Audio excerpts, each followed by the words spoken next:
자, 다음은 어떤 물질 X의 물리적 성질을 알아보기 위한 실험이다. 자, 첫 번째 실험에서 보니까 뭐 물질 X에다가 전기 걸어주고 있죠. 전류계 있고 여기 전극 꽂아줘가지고 물질 X에서 전기가 흐르는가를 봤는데 실험 결과가 뭐예요? 고체 상태에서 전류가 흐르지 않는다. 아, 그래요. 고체 상태에서 전류가 흐르지 않고.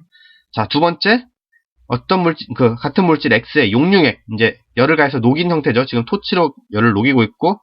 자, 이렇게 그 상태에서 전극을 꽂아서 전기가 흐르는지 봤더니, 자, 용융된 액체 상태에서 전류가 흐른다 했어요. 고체에서 전류가 흐르지 않고, 용융된 액체 상태에서 전류가 흐른다, 뭐, 전해질 얘기하는 거죠.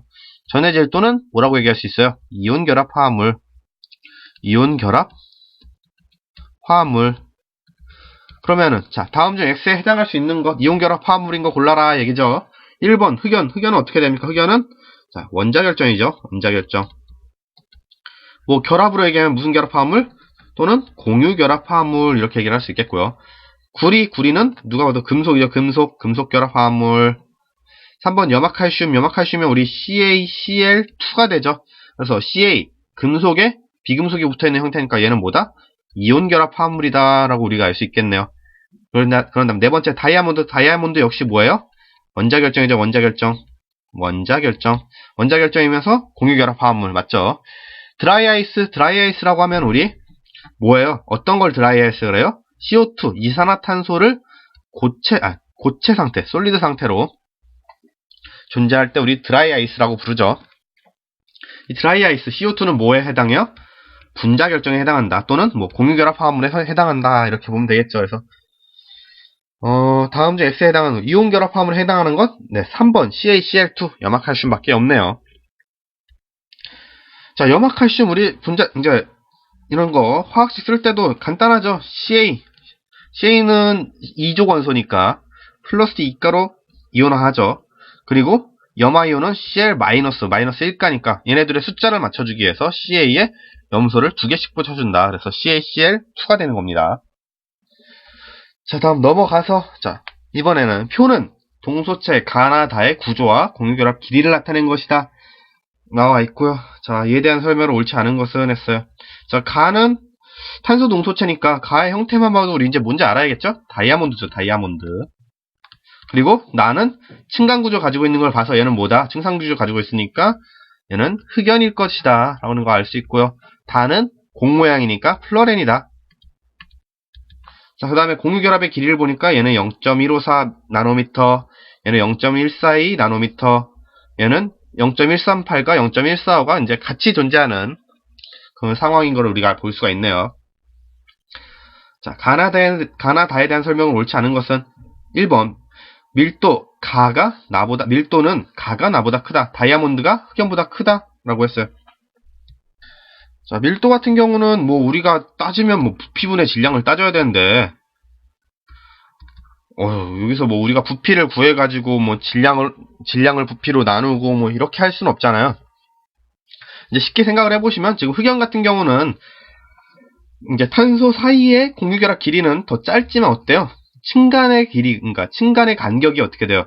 0.670 나노미터면은 이제 두 층 사이의 간격이니까 뭐 한 층 사이의 간격은 거의 0.335 나노미터 뭐 이렇게 된다 얘기를 할 수 있겠죠. 그래서 층간의 간격이 굉장히 넓다는 걸 알 수가 있어요. 따라서 다이아몬드는 뭐 층이라는 것도 존재하지 않지만 이제 그물 형태로 빽빽해 모이는 반면에 얘네들은 층상 구조를 가지면서 층과 층 사이의 간격이 매우 크다는 걸 아니까 더 밀도가 작을 거라는 걸 우리가 예측을 할 수 있다는 거죠.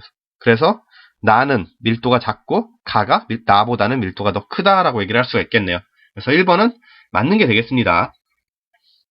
자, 다음 2번 완전연소 생성물은 모두 같다. 자, 모두 다 우리 이제 실험식으로 나타내면 다 C 이렇게 되죠. 뭐 얘는 C60이다 뭐 하지만 결국은 다 탄소로 구성되어 있는 녀석들 아닙니까?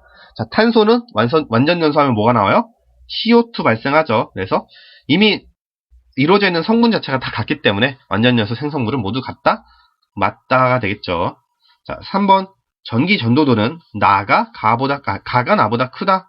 가는 다이아몬드 결합에 참여하지 않는 전자 하나도 없죠. 모두 다 결합에 참여하니까 가는 전기 전도도 없다. 전기 안 통한다 얘기를 할 수 있고요. 나는 흑연이니까 한 분자에 3개씩 결합하니까 하나 남죠, 전자. 전자 하나 남으니까 얘는 전기 통한다. 전기 전도도 크다 얘기할 수 있으니까 3번은 틀린 게 되겠네요. 네, 일단 옳지 않는 거 고르니까 정답은 3번이 되겠고요. 계속 이어서 다에서 탄소 1개당 공유 결합한 원자의 수는 3개이다. 세보면 되죠. 여기 중심 탄소 원자를 기준으로 하나, 둘, 3개 결합하고 있네요.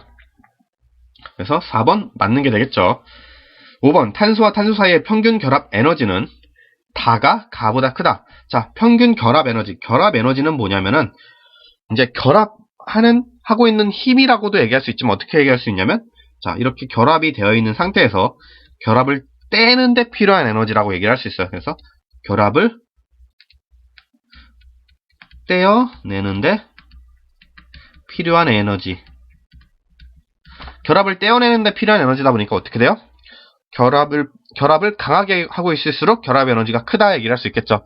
결합을 강하게 한다는 건 서로 간의 공유결합 길이가 짧다고 볼 수 있는 거죠. 서로 강하게 잡아당기고 있으니까 이제 공유결합의 길이도 더 짧아야 된다. 그래서 다와 가를 비교해야 되니까 다는 지금 공유결합 길이 2개니까 평균값 내보죠. 그냥 이제 대충 평균값 내보면 0.283이고요. 이거 2로 나눠주면 되겠죠. 그럼 0.141, 142 이 정도 되겠죠. 그래서 가의 공유결합 길이보다는 다의 공유결합 길이가 더 짧다는 건 우리가 쉽게 인지를 할 수가 있죠. 뭐 솔직히 그냥 비교해도 0.153면 얘네 둘보다 훨씬 큰 거니까 가의 결합 에너지가 다의 결합 에너지보다 작다 또는 다가 가보다 크다 라고 얘기를 할 수가 있겠네요. 그래서 5번도 맞는 게 되겠습니다. 자, 그럼 넘어가서 자, 한 문제는 더 풉시다. 자, 고체는 5가지 종류로 구분할 수 있다. 고체를 몇 가지 기준에 따라 다음과 같이 구분을 하였을 때 A부터 E에 대한 설명으로 고르는 것은 해서 5가지가 뭐예요? 이온결정, 분자결정, 금속결정, 공유결정, 비결정성 고체라고 했어요.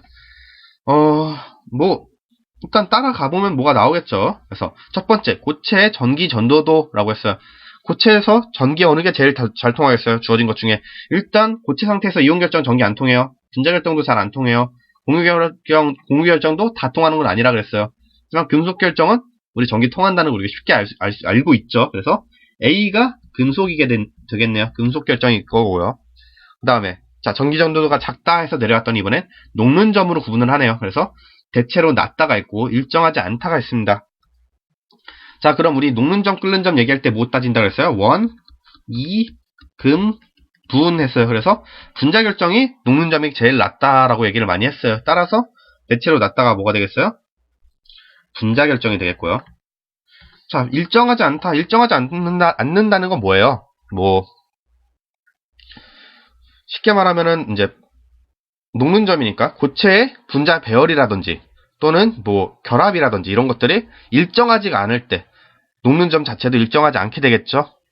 그런 게 이제 우리가 얘기할 수 있는 비결정성 고체가 아마 일로 들어갈 거예요. 근데 우리가 아직 쉽게 결정을 못 내린다면 내려가서 얘기를 해야겠죠. 자, 녹는 점이 대체로 높은 애들 중에서 그러면 아마 이온과 금속이겠죠. 근데 금속이 없으니까 원자와 이온이 되겠네요. 자, 대체로 높은 애들 중에서 액체의 전기 전도도 하면은 이온 결정이 크다는 걸 알고 있죠.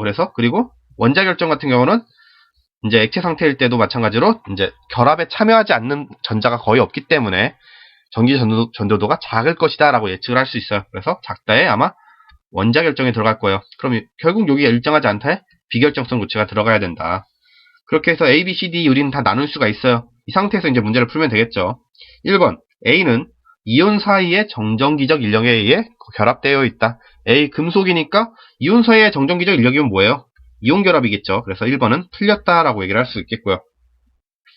자, 다음 2번 B는 기체가 되어도 원자 간 결합이 유지된다. B 분자 결정이니까 자, 우리 CO2 얘기하면 CO2 솔리 상태 드라이 아이스였죠. 드라이 아이스에서 그 다음에 기체로 승화하면 어떻게 돼요? CO2 가스 상태, 이산화탄소 기체 상태가 되는 거죠. 이때 원자 사이의 결합 C를 가운데 두고 산소 2개 이중결합하는 거. 이 사이의 결합은 변하는 게 하나도 없죠. 그래서 2번은 맞네요. 자, 옳은 거 고르려니까 일단 2번이 맞고요. 다음 3번 C는 구성입자 사이의 결합력이 모두 같다. C는 비결정성 고체이기 때문에 비결정성 고체에 예를 들면 뭐가 있을까요? 뭐 예시를 들자면 일반적으로 뭐 플라스틱 같은 고분자 물질들이 이제 비결정성 교체라고 할 수 있는데요. 우리가 이제 플라스틱을 잘 배우진 않았으니까 이쪽으로 얘기하면 이제 뭐 이제 분자량이라던가 이런 것도 정확히 일정하지가 않고 배열 자체도 일정하지 않은 녀석들을 얘기를 합니다. 자, 그렇기 때문에 구성입자 사이의 결합력도 다 같을 수가 없다는 거예요. 왜냐하면 그때그때 상황에 따라서 이제 어떤 조건 하에서 만들어졌냐에 따라서 뭐 분자량도 달라지고 뭐 결합 길이도 달라지고 다 이렇게 될 테니까. 그래서 3번은 틀린 게 되겠죠. 자, 4번 D. D는 이온 결합 물질이죠. 연성과 전성이 있는 건 금속 결합 물질이었죠. 금속 결합 물질. 자, E는 원자 결정이었으니까 원자 결정은 쉽게 승화한다. 뭐 다이아몬드 이런 건데 다이아몬드 비싼 돈 주고 샀는데 쉽게 승화하면 이게 말이 됩니까? 절대 안 되겠죠. 그래서 5번도 틀린 게 되겠습니다. 자, 금속에서 이제 연성, 전성 우리 또 까먹을 수 있으니까 연성, 전성이 뭐였어요? 전성은 우리 표짐성. 그래서 뭐 금속은 망치로 꽉 내려쳐도 어떻게 된다? 얘네가 깨지는 게 아니라 어떻게 된다? 이제 납작하게 눌리듯이. 그래서 전처럼 얇게 펴진다 해서 전성하면 표짐성이고 연성은